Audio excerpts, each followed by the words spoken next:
Hello! Hi అందరికీ. Welcome to my channel. I am Rajeshwari. ఈరోజైతే మనం హోమ్‌మేడ్ చాక్లెట్ ఎలా ప్రిపేర్ చేసుకోవాలో చూద్దాం. ముందుగా ఒక గిన్నె తీసుకొని దానిలో కోకో పౌడర్ అయితే వేసుకోవాలి.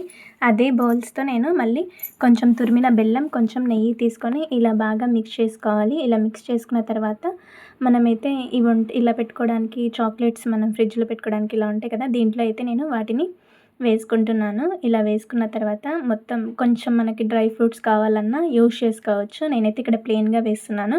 ఇలా కొన్ని డ్రై ఫ్రూట్స్‌వేమో 4 ఏసి చూస్తున్నాను.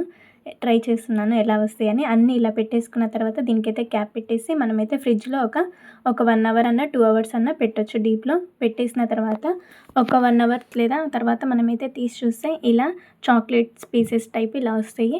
ఎప్పుడైతే టేస్ట్ చూస్తున్నాం నేను, మా అమ్మాయి చాలా చాలా టేస్టీగా ఉన్నాయి. హోమ్‌మేడ్ చాక్లెట్స్ చాలా హెల్త్‌కి కూడా మంచిది. పిల్లలకైతే ఇంట్లో ఇలా చేసి పెట్టండి. వీడియో నచ్చితే లైక్ చేసి, షేర్ చేసి, సబ్స్క్రైబ్ చేసుకోండి.